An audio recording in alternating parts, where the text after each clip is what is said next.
Sebelumnya mungkin saya perkenalkan, ini ada beberapa wajah baru yang mungkin saya baru lihat.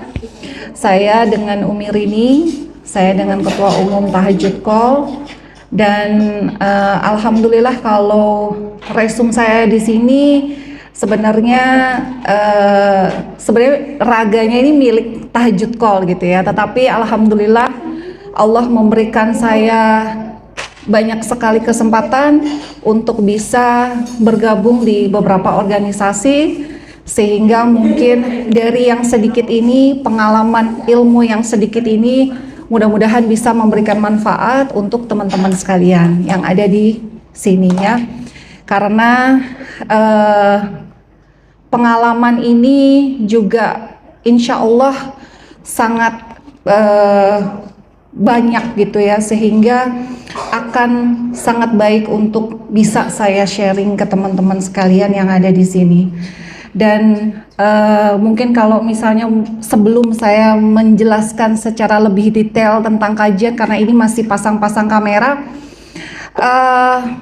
perjalanan saya di Lombok ini mungkin bagi yang baru kenal ya, itu sejak tahun 2016 ya. Jadi 2016 itu adalah awal mula di mana saya konsentrasi untuk bergerak di kegiatan dakwah ini gitu. Sehingga dari rasa syukur ini yang akhirnya saya pelajari, saya cari ilmunya, dan itu yang saya ingin bagi. Jadi judul dari sharing sesi kita hari ini adalah kiat untuk memaksimalkan ketaatan kita kepada Allah. Ya, jadi ada beberapa komponen bagaimana syukur kita kepada Allah ini, syukur nikmat yang kita punya ini diterima oleh Allah. Sebenarnya ada nggak sih indikatornya? Sebenarnya ada nggak sih tandanya bahwa rasa syukur yang kita miliki ini diterima oleh Allah? Itu ada indikatornya.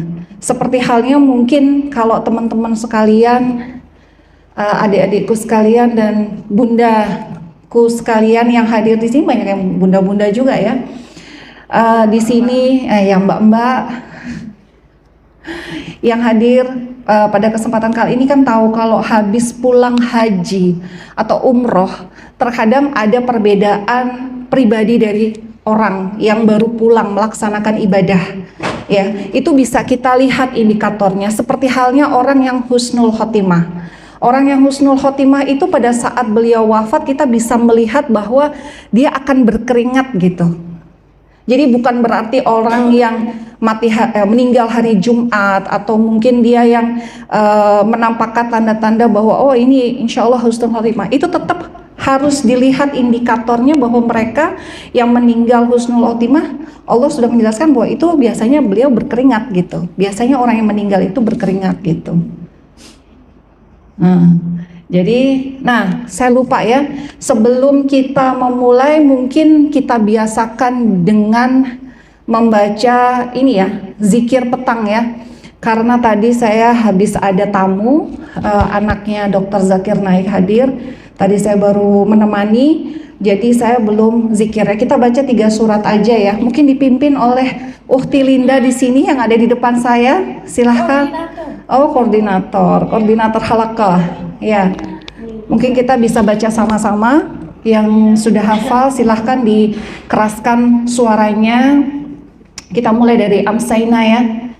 Bismillahirrahmanirrahim. Amsayna wa amsal mulku lillah walhamdulillah. La ilaha illallah wahdahu la syarikalah, lahul mulku wa lahul hamdu wa huwa ala kulli syai'in qadir. Rabbi as'aluka khaira ma fi hadhihi al-lailati wa khaira ma ba'daha, wa a'udzu bika min syarri ma fi hadhihi al-lailati wa syarri ma ba'daha. Rabbi a'udzu bika minal kasali wa su'il kibar. Rabbi a'udzubika min azabin finnar wa azabin fil qabr.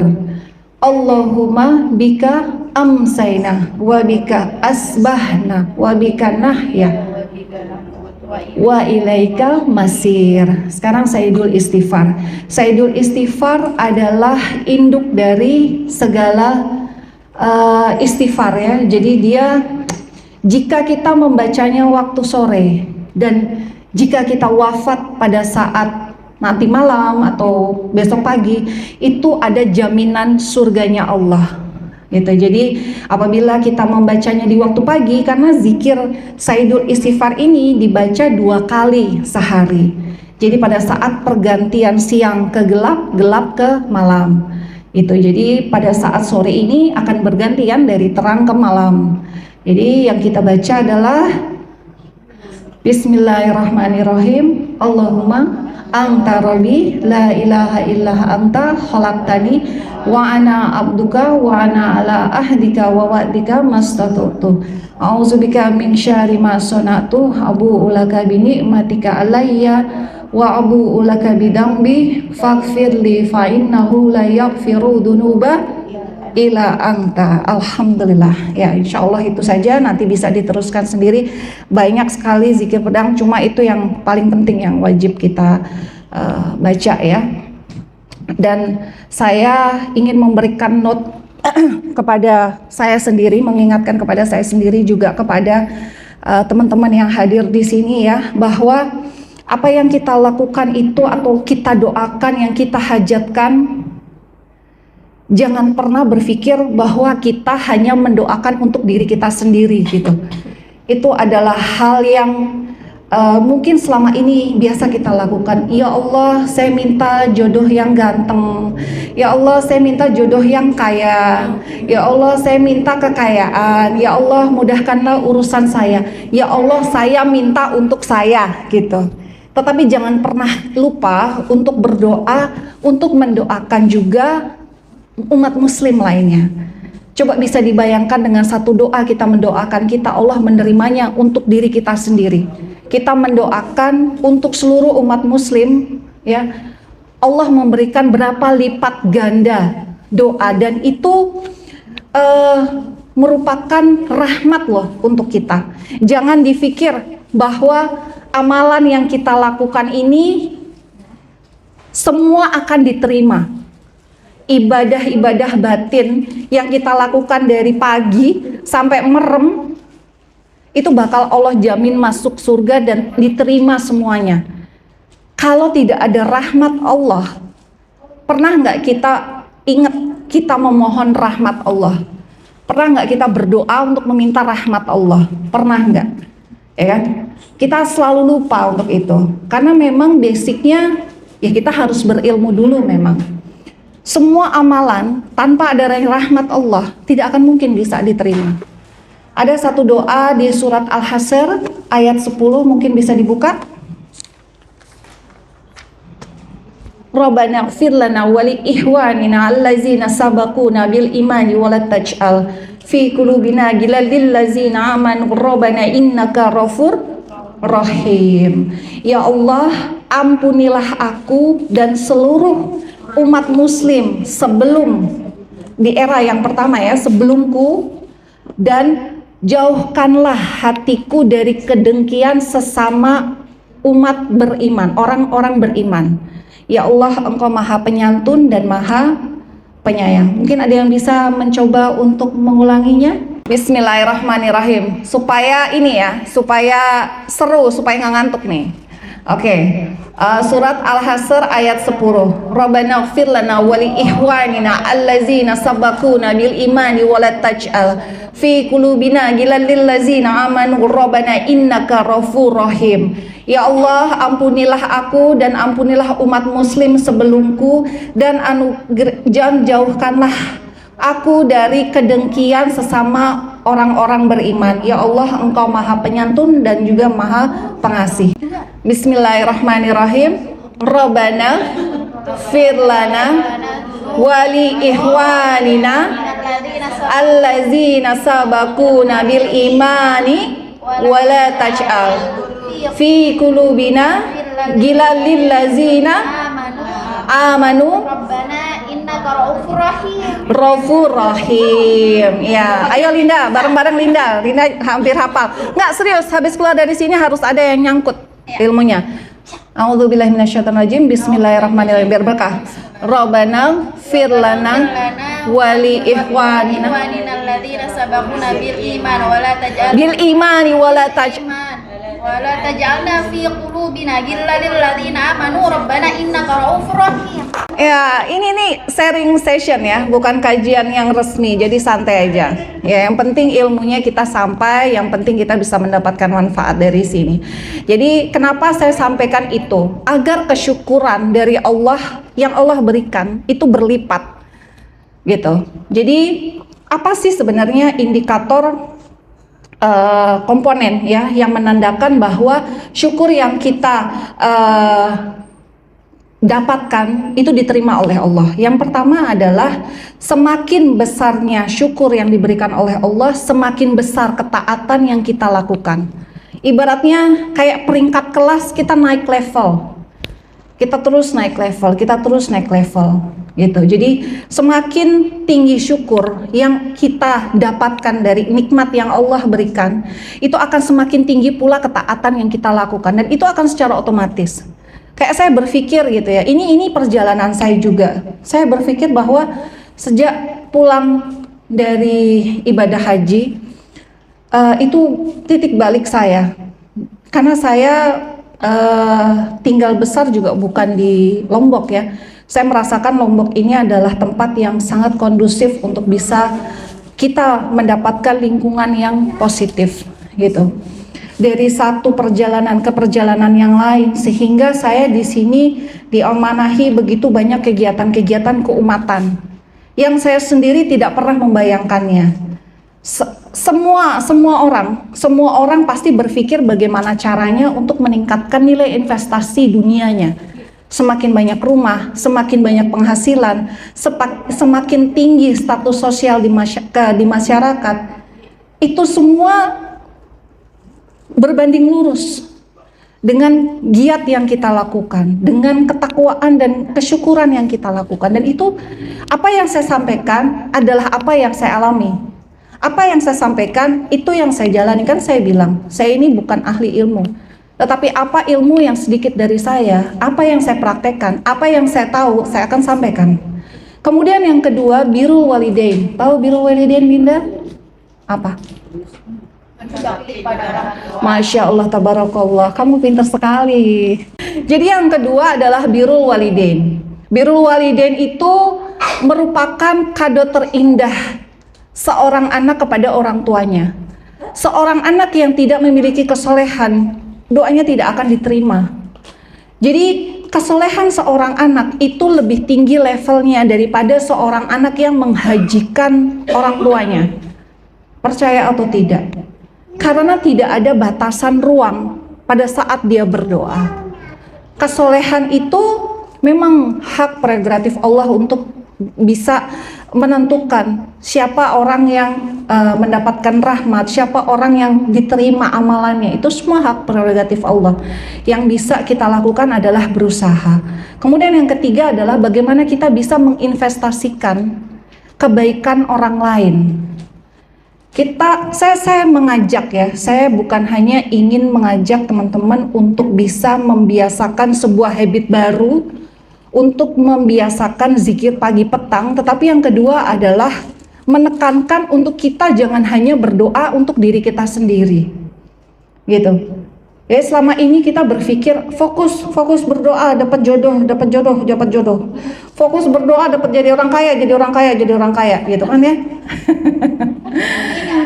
Tetapi kita nggak tahu sebenarnya berkah kemudian rahmat yang kita dapatkan justru pada saat kita mendoakan orang lain,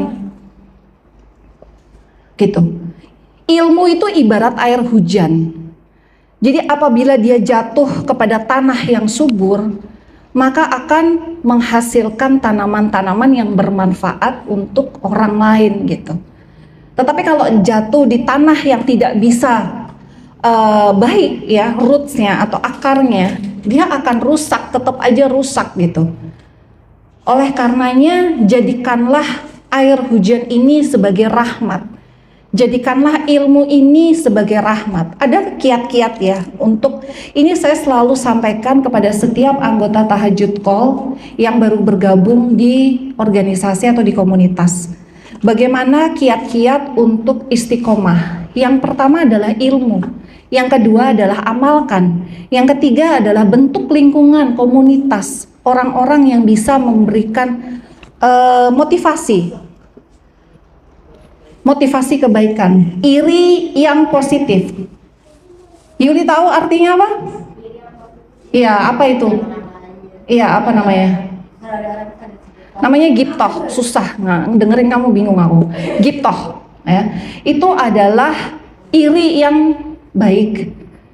Kita memotivasi diri kita untuk menjadi baik. Saya mau jujur ya, saya mau buka-bukaan. Saya banyak belajar dari anak ini. Anak dua ini saya banyak belajar. Walaupun secara usia mereka separuh dari usia saya gitu. Tetapi setiap saya tanya sore, ini bukan mengumbar kebaikannya, ini bukan riaknya dia, saya yang bicara, jadi bukan riak jatuhnya. Dia setiap pulang dari sekret selalu kajian gitu. Saya tanya kajian apa? Kajian kitab. Saya tidak pernah mendapatkan momen di mana saya bisa menjalani apa yang dia jalani. Saya merasa iri juga ya kadang-kadang. Dan itu tawaduk banget dia lakukan, istiqomah banget dia lakukan. Saya iri sama dia, saya belajar, saya memotivasi diri saya nggak bisa setiap sore, pagi saya selalu buka kitab. Sama dua anak ini saya selalu ketinggalan, ibaratnya kalau racing saya udah kalah jauh. Puasanya jago banget, nggak tahu indikatornya untuk kurus atau untuk apa saya nggak ngerti. Atau untuk menekan nafsu makan yang luar biasa, karena coba lihat isi plastiknya, astagfirullahalazim. Isi plastiknya penuh loh itu loh. Ya Allah, Masya Allah. Kalau belum mampu untuk menikah maka berpuasa. Oke. Oh, untuk menekan syahwat ya. Padahal itu fitrah sunatullah loh. Jadi komunitas atau lingkungan, kenapa saya membentuk Holaqoh? Karena memang itu yang dicontohkan oleh Rasulullah SAW pada saat beliau menguatkan kaderisasi umatnya. Saya adalah pimpinan umat di sini. Jamaah saya luar biasa banyak. Yang harus saya lakukan adalah bagaimana saya bisa bertanggung jawab kepada jamaah-jamaah saya. Salah satu hal yang ingin saya rutinkan adalah dengan melakukan tarbiyah dengan kelas-kelas Holaqoh ini. Supaya kita bisa tetap keep in touch, supaya kita bisa tetap sharing, supaya kita bisa tetap ibaratnya menimba bukan hanya pengalaman, tetapi memang ilmu yang didapatkan oleh orang-orang baik gitu. Oke. Jadi ada 3 mungkin bisa diulang yang bisa paham. Pertama adalah semakin tingginya syukur, semakin tinggi pula ketaatan kita kepada Allah. Itu yang pertama. Yang kedua adalah birrul walidain. Oke. Kemudian yang ketiga adalah bagaimana kita mampu untuk memanifestasikan kebaikan orang lain, ya. Itu 3 tanda syukur kita diterima oleh Allah. Ahli surga itu juga ada 3. Itu berdasarkan hadis sahih Ibnu Abbas. Betul ya? Nyontek dikit. Ibnu Hibban. Yang pertama adalah seorang yang berkuasa, tetapi dia memiliki kebiasaan untuk tetap bersedekah.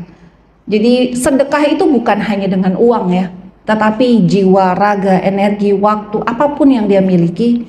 Ya, jadi seorang pemimpin yang adil, seorang yang berkuasa dan adil, kemudian dia tetap mau bersedekah atas pertolongan Allah.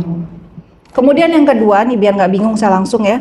Orang yang memiliki belas kasih kepada sanak saudaranya dan sesama muslim. Yang ketiga adalah orang miskin yang mampu menjaga harga dirinya dari meminta-minta dan dia masih mau bersedekah. Sebegitu besarnya ya komponen-komponen ahli surga berdasarkan hadis riwayat Ibnu Hibban. Insya Allah hadis yang sahih ya. Jadi kenapa di tahajud call ini tarbiyahnya dengan halaqah 4L, lu lagi. Ya karena memang seperti itulah era yang diciptakan dan dicontohkan oleh Rasulullah SAW. Yang kedua adalah sedekah Jumat yang memang biasa kita lakukan. Memuliakan sunnahnya Rasulullah Shallallahu Alaihi Wasallam. Karena dengan sedekah itu jaminannya surga. Kita mencoba untuk menawarkan dan memberikan kesempatan sebesar-besarnya kepada seluruh jamaah ya yang memang berada di bawah bimbingan saya sendiri untuk bisa membiasakan hal-hal baik gitu. Jangan sampai kebiasaan kemudian ketaatan yang kita punya itu hanya untuk diri kita sendiri gitu, tapi sampaikanlah walau itu satu ayat, biasakanlah pada orang-orang terdekat, ya kan? Itu adalah kesempurnaan dari Allah Subhanahu wa taala.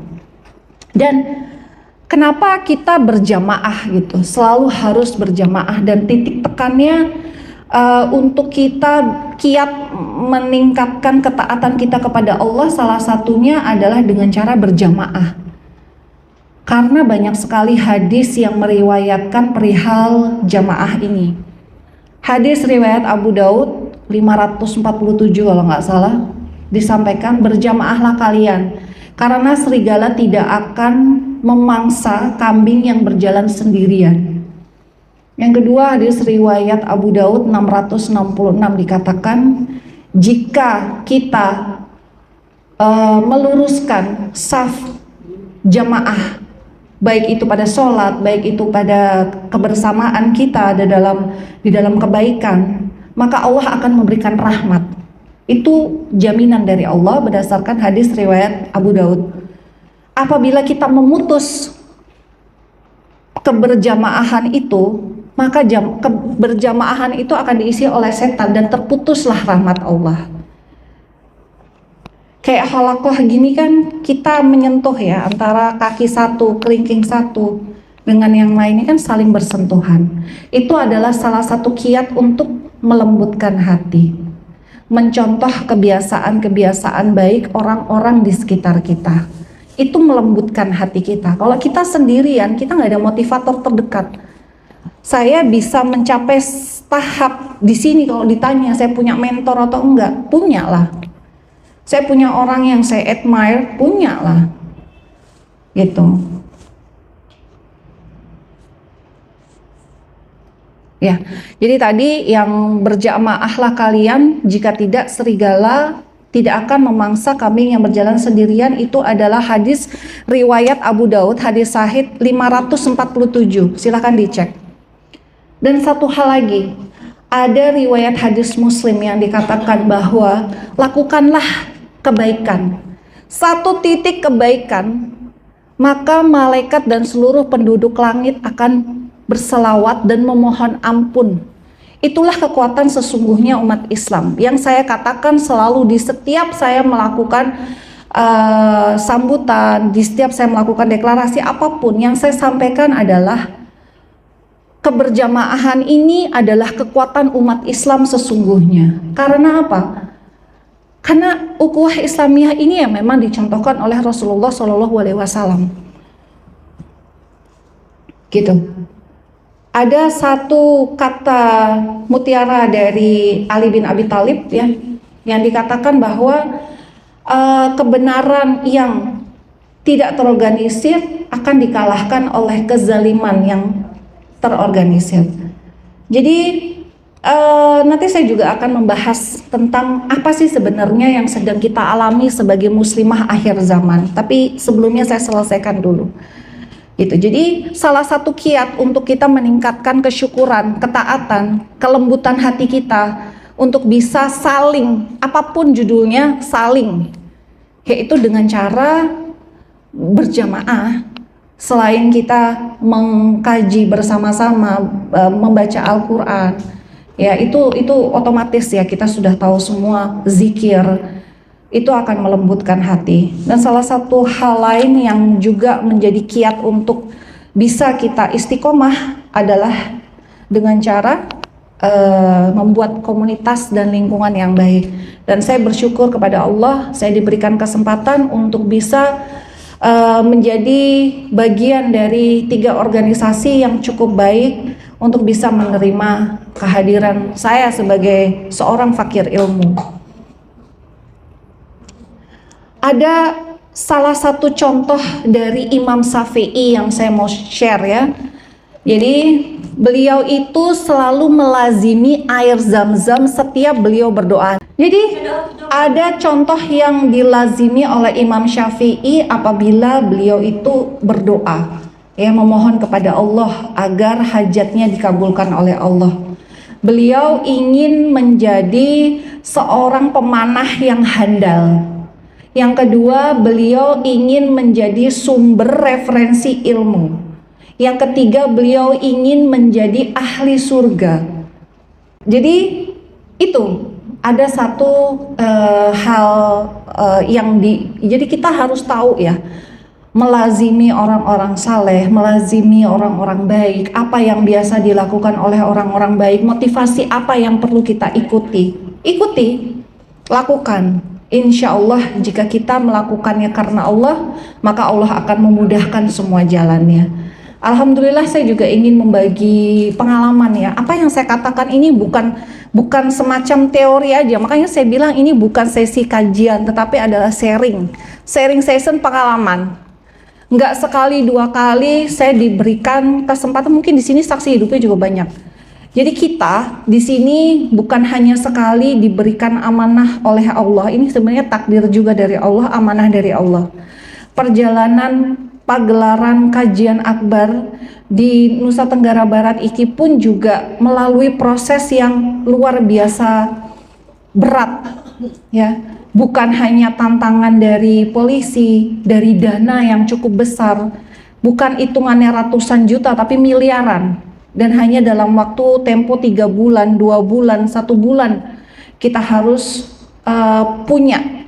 Saya waktu itu kalau ditanya, waktu pas sebelum MU ke sini, Umi sanggup? Enggak. Terus gimana? Ya bismillah aja. Saya katakan bismillah itu adalah saya melazimi apa yang ada di dalam hadis riwayat Muslim. Bahwa jika kita melakukan satu kebaikan, maka malaikat dan seluruh penduduk langit akan membantu kita. Apa sih kemampuan manusia itu? Tidak ada. Saya melihat seluruh panitia yang bertugas pada saat kegiatan Muslim United itu semua Allah berikan kesehatan, nggak ada yang masuk rumah sakit, nggak ada yang cedera, alhamdulillah. Dan permintaan dari panitia untuk menyediakan dana 2,5 M minimal itu pun Allah berikan hanya dalam waktu sekian bulan. Kok dinalar? Nggak nalar, karena kita mengadakannya pada saat pandemi, awal pandemi 2020. Secara akal manusia itu tidak mungkin. Namun jika kita melakukannya karena Allah, maka Allah akan memberikan pasukannya untuk membantu kita dari belakang. Entah dari mana, nggak tahu saya caranya gimana. Saya juga nggak tahu caranya gimana. Pokoknya bisa. Nah, sampai sini mungkin ada yang mau nanya.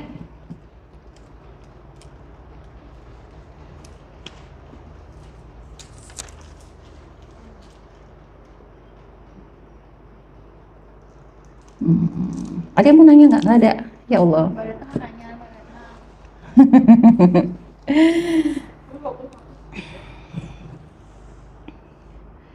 Dan di sini ada yang bisa melafazkan surat Al-Baqarah ayat 286 enggak?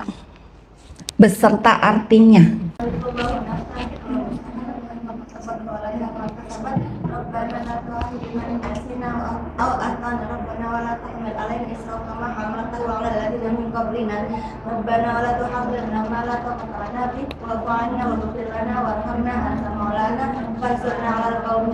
Artinya, barang siapa yang melazimi untuk membaca 2 ayat terakhir surat Al-Baqarah, Rabbana wala tahmil alaina isran kama hamaltahu alal ladzina min qablina, Rabbana wala tuhammilna ma la taqata lana bih wa'fu anna waghfir lana warhamna anta maulana fansurna 'alal qaumil kafirin. Apabila dia terlewat untuk tidak menjalankan sholat tahajud, maka dia memiliki pahala yang sama dengan orang yang menjalankan sholat tahajud. Jadi besar sekali pahala yang didapatkan jika kita melazimi. Astaga, ini jam berapa ya? Jam? Jadi dari tadi saya ngomong baru setengah jam.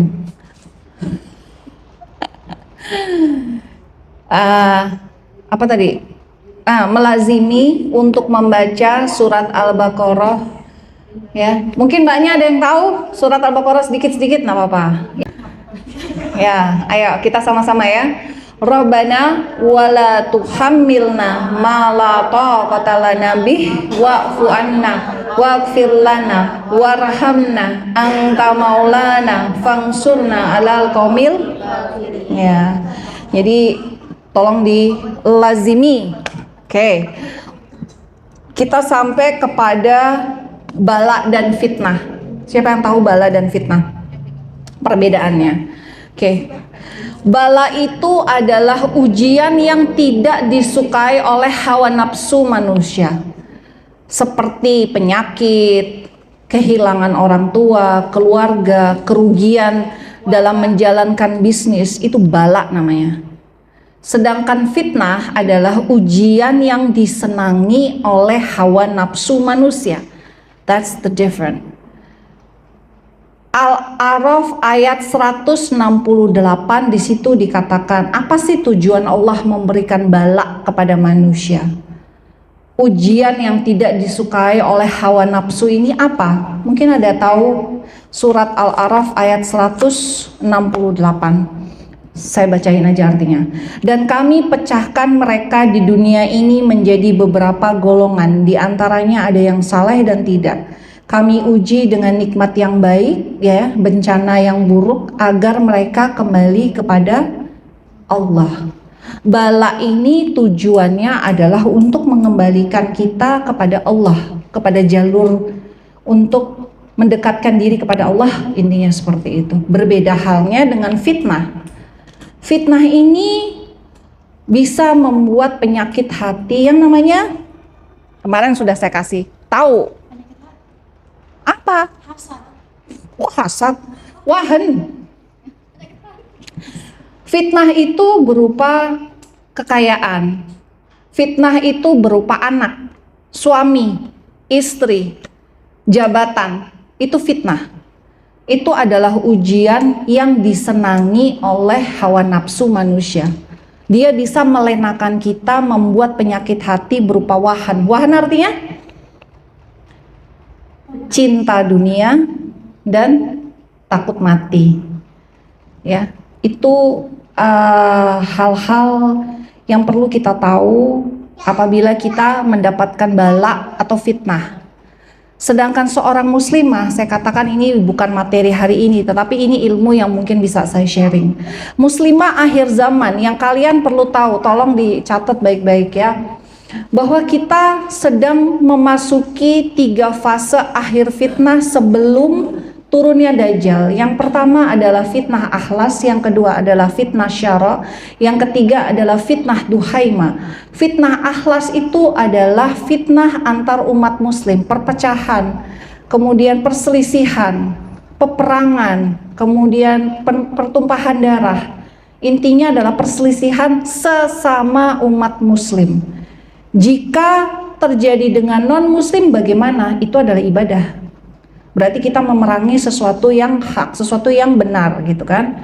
Kemudian yang kedua fitnah syara. Fitnah syara ini adalah kenikmatan berupa harta yang diberikan oleh Allah kepada kita sehingga melenakan kita, melupakan kita, dan intinya adalah di fitnah syara ini uang begitu mudahnya didapatkan oleh manusia.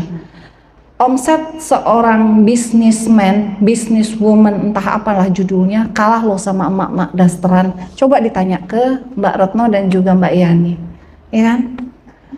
Loh, ini businesswoman sejati harus di-sharing loh, berapa pendapatan sebulan loh Mbak.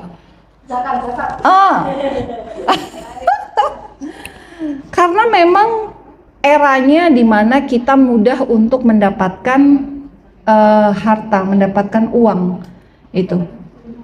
Itu namanya fitnah syara. Fitnah duhaima itu fitnah kegelapan. Salah satu misi dari Paguyuban Muslimah NTB adalah memerangi LGBTQ. Kenapa saya angkat LGBTQ? Karena itu merupakan salah satu fitnah akhir zaman. Kegelapan tuh masa dimana kita tidak tahu mana yang benar, mana yang tidak. Gendernya perempuan atau laki-laki. Kemudian beritanya benar atau hoax. Paham sekularisme, pluralisme, liberalisme itu membabi buta, membutakan mata manusia. Oleh karenanya saya menganjurkan kepada seluruh jamaah yang hadir pada kesempatan kali ini, anak-anakku tersayang, saudara-saudaraku tersayang, untuk melazimkan surat Al-Hasr ayat 10.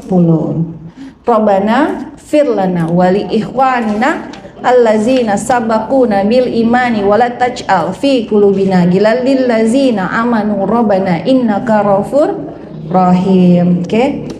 Ada satu kisah yang mungkin pernah nonton film Buya Hamka. Ya, ini harus diperhatikan betul. Saya memperhatikan dengan seksama teman-teman di tahajud call, terutama yang sudah memiliki anak, ya, memiliki keluarga. Sedikit sekali waktunya untuk bisa menyempatkan hadir dalam keberjamaahan ini. Ya, mungkin saya ngomong ke sini. Ada satu kisah Buya Hamka pada saat beliau meninggal oleh istrinya. Mungkin ada yang pernah nonton di bioskop XS1. Di situ beliau memang sangat mencintai istrinya, namun meninggal oleh istrinya lebih dulu. Apa yang dilakukan seorang Buya Hamka, seorang yang namanya sangat masyhur sampai sekarang, dan insya Allah di arsy-Nya Allah itu sangat mengguncangkan arsy-Nya Allah. Yang dia lakukan adalah semakin dekatnya dia kepada Allah dengan memperbanyak tilawahnya. Dia menangis bukan karena menangisi kepergian istrinya. Yang dia tangisi adalah rasa takutnya apabila rasa cintanya kepada istrinya mengalahkan rasa cintanya kepada Allah. Itu adalah fitnah. Memang betul, kita perempuan memiliki porsinya untuk meminta izin berkah dari suami, ya, kita tetap berjalan. Tetapi fondasi ilmu untuk kita mendapatkan privilege di surga, di jannahnya, untuk mendapatkan tambahan pahala, itu kita punya hak untuk menyampaikan kepada suami, gitu. Jadi jangan sampai fitnah ini membelenggu kita. Sayang secukupnya, cinta secukupnya, karena ini adalah fitnah. Fitnah itu ada apa saja kategori fitnah? Berdasarkan hadis riwayatnya, saya lupa hadis riwayatnya. Fitnahnya itu ada 4. Fitnah terhadap diri sendiri, yaitu berupa penyakit, kelemahan, penderitaan, ya. Kemudian fitnah pada keluarga. Misalnya ada ujian orang tua yang masih belum hijrah atau belum menjadi muslim atau kafir, ya. Kemudian ada fitnah kehormatan. Jadi ada surat Al-Humazah. Siapa yang hafal surat Al-Humazah? Mbak Ratna hafal? Wailul likulli humazatil allazi jama'a malahu wa addadah yasabu anna malahu ahladah kalla layumbasanna fil hutamah wa ma adraka ma hutamah narullahil muqadah alladzi tata'inu 'alal 'afidah innaha 'alaihim fi amadim. Inti dari surat Al-Humazah itu adalah dilempar ke neraka hutamah. Orang yang suka mencaci, kemudian menampilkan keburukan orang lain, menghinakan, mengumpulkan harta sebanyak-banyaknya, kemudian menghitung-hitungnya, itu adalah bagian dari fitnah, dan janji Allah akan dilemparkan ke neraka hutamah. Dia menghakimi apa yang didengar, bukan yang dilihat, gitu. Kemudian yang ketiga, yang terakhir adalah fitnah harta. Oke, mbaknya yang di belakang Linda, Bisa disebutkan apa aja fitnah yang baru saya sampaikan? Fitnah pada diri sendiri, terus fitnah kehormatan, intinya dari surat Al-Ma'idah. Iya. Dan fitnah harta. Dan fitnah keluarga. Nomor 2 fitnah keluarga. Ada nggak contoh dari Nabi? Nabi Lut dicoba oleh, Linda tahu? Diberikan fitnah, ujian oleh istrinya. Nabi Nuh oleh anaknya. Kemudian Nabi siapa lagi? Ibrahim oleh ujian oleh Ibrahim, bapaknya.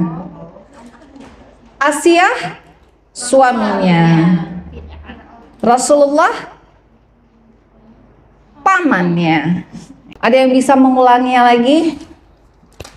Review perbedaan bala dan fitnah, kemudian fitnah ada apa saja? Mungkin Mbak Retno atau Regita mau coba? Kita ulang ya. Bala dan fitnah. Bala itu adalah ujian yang tidak disukai oleh hawa nafsu, sedangkan fitnah adalah ujian yang disenangi oleh hawa nafsu. Fitnah ada 3. Yang pertama fitnah diri sendiri, fitnah keluarga, fitnah kehormatan, dan fitnah harta. Kemudian tanda kesyukuran kita diterima oleh Allah adalah yang pertama semakin tingginya ketaatan, yang kedua adalah birrul walidain, semakin besar. Jadi kemudian yang ketiga adalah mampu memanifestasikan kebaikan orang lain. Oke. Ahli surga ada 3, seorang yang berkuasa dan adil dan mampu terus untuk melakukan sedekah dengan pertolongan Allah.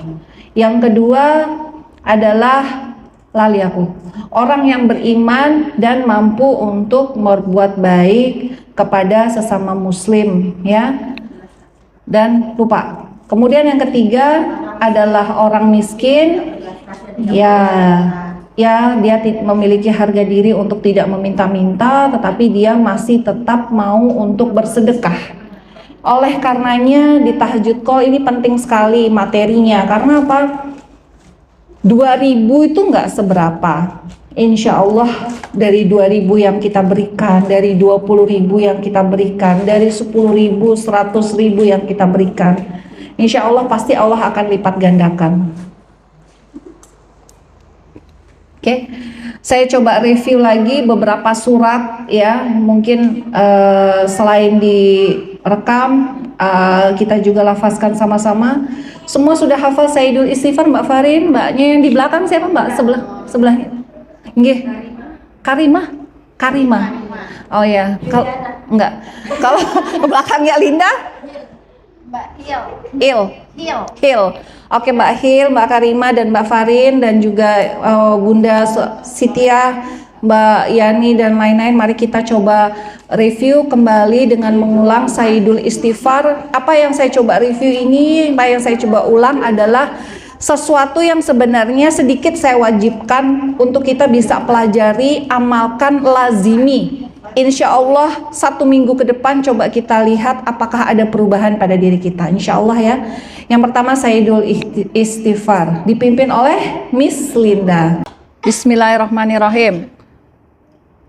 Allahumma anta rabbi la ilaha illa anta khalaqtani wa ana abduka wa ana ala ahdika wa wa'dika mastata'tu a'udzu bika min syarri ma sana'tu abu'u laka bi ni'matika 'alayya wa abu'u bi dhanbi faghfir li fa innahu la yaghfiru dzunuba illa anta. Al-Hasr 10. Rabbana fir lana wali alladzina sabaquna bil iman wa la taj'alna fi qulubina ghillan lil ladzina amanu rabbana innaka ra'ufur rahim. Amin ya rabbal alamin. Insyaallah ya.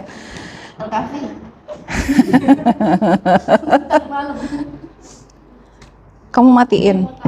Iya, boleh.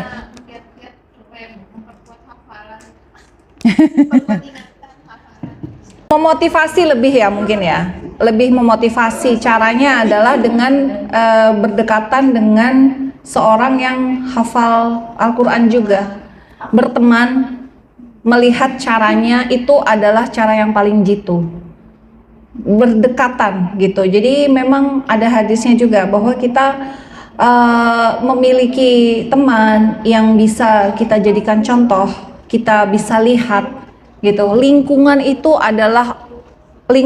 itu berpengaruh besar pada perubahan pribadi kita gitu. Jadi di mana kita menitipkan anak-anak kita, menitipkan generasi kita ke depan kita, bagaimana kita memotivasi diri kita sendiri, itu harus utamanya adalah lingkungan yang mendukung. Itu aja sih kalau menurut saya. Yang terakhir ya, jadi orang yang beriman itu kenapa selalu diberikan ujian yang berat? Yang pertama adalah sebagai tanda cinta Allah, sesuai dengan surat Al-A'raf ayat 168, bahwa ujian yang Allah berikan yang pertama adalah sebagai tanda cinta dari Allah. Kemudian yang kedua, untuk menjauhkan kita dari sifat wahan gitu. Kemudian yang ketiga adalah mustarihun. Mustarihun adalah mengistirahatkan diri pada saat kita sudah wafat, kita sudah meninggal. Karena apa? Ujian, cobaan yang tidak disukai oleh hawa nafsu atau bala ini itu mengurangi, menghapus dosa. Sehingga apabila kita diuji oleh Allah dengan bala, kemudian kita bersyukur, kita tetap bersyukur. Saya pun juga jujur, nauzubillah min dzalik, amin nabi cabang bayi ya. Saya juga belum tentu kuat ya. Sebagai manusia saya katakan demikian. Tetapi ternyata Allah menjanjikan dengan orang-orang yang bersabar atasnya, dia dijamin surga dan dia akan menjadi seorang yang mustarihun. Dia akan beristirahat. Jadi pada saat kita sudah meninggal pasti kita akan dihisab. Dengan dosa-dosa kita akan dihapus dengan ya manusia yang tidak sempurna pasti kan akan masuk ke neraka dulu. Tetapi orang yang sudah dicoba, yang kemudian sedikit demi sedikit terhapus dosa-dosanya, ada jaminan dari Allah dia akan menjadi orang yang mustarihun. Dia diistirahatkan, betul-betul menikmati perjalanannya di yaumul akhir, dan itu adalah pilihan yang sangat sulit, sebuah opsi yang tidak mungkin saya juga mau. Nauzubillah min dzalik. Jadi pesan saya adalah bagi kader-kader yang saya berharap dengan sibuknya waktu kita bisa tetap terus berkumpul, merutinkan diri. Insya Allah saya menghikmatkan diri untuk bisa terus berada di majelis ilmu ini. Kalau Ustazah Alfiatun berhalangan, insya Allah saya akan coba isi dengan ilmu yang saya punya, dengan sedikitnya ilmu yang saya punya ini untuk bisa saya sharing, dan mudah-mudahan juga bisa memberikan manfaat. Karena apa? Karena yang saya butuhkan adalah orang-orang yang berilmu sehingga bisa mengamalkan di dalam komunitas ini. Kebaikan ini harus ditularkan, kebaikan ini harus menciptakan kader-kader yang militan. Karena apa? Karena kita akan bisa saling memberikan syafaatnya pada saat kita di yaumul akhir kelak. Jadi orang-orang yang beriman bisa memberikan syafaat, satu sama lain bisa saling menolong. Kita yang satu, kemarin saya selalu bersama dia, goncengan motor sama saya setiap ke kajian ilmu. Tolong di mana dia? Bisakah dia dibawa juga ke surganya Allah? Itu adalah jaminan dari Allah. Masya Allah, tabarakallah, jazakillah khair. Dan saya berharap bahwa ada atau tidak adanya saya atau Ustazah Alfi, insya Allah teman-teman bisa tetap terus meneruskan ilmu, mengamalkannya, dan terus menghasilkan kader-kader yang bisa memberikan manfaat untuk umat ke depannya. Karena mungkin ada yang belum tahu, kalau ini sebagian besar memang sudah bergabung di organisasi yang ada. Jadi saya selain di Tajudko juga di Akhwat Bergerak, juga di Paguyuban Muslimah NTB. Paguyuban Muslimah NTB ini membawahi 40 organisasi muslimah di Nusa Tenggara Barat. Jadi seperti NU Muslimahnya, Muslimah NWDI, Muslimah NW, wanita Islam semua berada dalam satu payung kebersamaan. Dan itu adalah salah satu ikhtiar kita untuk menjawab tantangan fitnah akhir zaman yang fitnahnya dengan adanya organisasi ini, dengan adanya kebersamaan ini, menjawab salah satu tantangan fitnah yang bernama fitnah akhlas, untuk meminimalisir adanya perpecahan gitu. Jadi ini adalah jihad.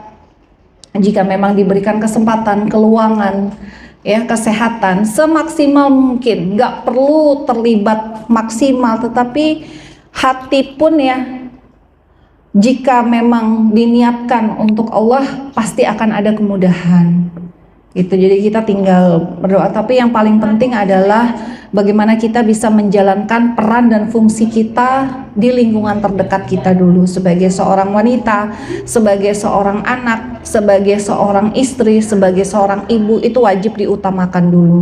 Setelahnya, jika memang Allah memberikan kita keluangan, kesempatan, harta, jangan pernah itu disimpan sendiri. Perjuangkan untuk umat. Berikan waktu itu untuk umat. Itu cukup dari saya. Mudah-mudahan yang sedikit ini bisa memberikan manfaat, dan silahkan dipelajari lagi. Mudah-mudahan di kesempatan yang akan datang, kalau memang Ustazah sudah bisa rutin mengisi, maka akan diisi materinya oleh Ustazah Alfiatun. Tetapi apabila belum, insya Allah jika Allah memberikan keluangan dan kesehatan dan saya masih hidup, insya Allah saya akan mengisi. Mudah-mudahan bermanfaat untuk kita semua. Dan juga saya mungkin kita tutup dengan doa bersama. Kita berdoa ya sebelum menutup dengan kafaratul majelis. Yang kita harapkan adalah ini merupakan ikhtiar, makna kesimpulan dari apa yang saya sampaikan dari Al-Baqarah 286 ya. Tolong dihafalkan nanti di rumah. Adalah Allah memberikan kita kemudahan untuk menjalankan syariatnya. Jadi kita diberikan kemudahan karena doa-doa yang kita panjatkan kepada Allah. Jadi pada saat di era awal Islam, syariat itu dijalankan dengan jauh lebih berat daripada era yang sekarang. Itu karena doa yang ada di dalam surat Al-Baqarah ayat 286. A'udzubillahi minasyaitonirrajim. Bismillahirrahmanirrahim. Hamdan syakirin, hamdan na'imin, hamdan yuafi ni'amahu wa yukafi'u masidah. Allahumma inna nas'aluka salamatan fid din wa afiatan fil jasad wa ziyadatan fil ilmi wa barakatan fil rizki wa taubatan qoblal maut wa rahmatan indal maut wa magfiratan ba'dal maut. Allahumma hawin alaina fis sakaratil maut wa najatan minan nar wal afa indal hisab. Rabbana hab lana min azwajina wa dzurriyyatina qurrata a'yun waj'alna lil muttaqina imama. Rabbana la tu'akhidna in nasina aw akhtana. Rabbana wa la tahmil alaina isran kama hamaltahu 'alal ladzina min qablina. Rabbana wa la tuhammilna ma la taqata lana bih wa'fu 'anna waghfir lana warhamna anta maulana fansurna 'alal qaumil kafirin. Rabbana ighfir lana wa li ikhwanina alladzina sabaquna bil imani wa la taj'al fi qulubina ghillan lil ladzina amanu. Rabbana innaka ghafurur rahim. Rabbana atina fid dunya walil mu'minina yawma yaqumul hisab. Rabbana atina fid dunya hasanah wa fil akhirati hasanah wa qina azabannar. Rabbana zalamna anfusana wa illam taghfir lana wa tarhamna lanakunanna minal khasirin. Subhana rabbika rabbil izzati amma yasifun wa salamun alal mursalin walhamdulillahi rabbil alamin. Subhanakallahumma wa bihamdika asyhadu an la ilaha illa anta astaghfiruka wa atubu ilaik. Alhamdulillahirabbil alamin.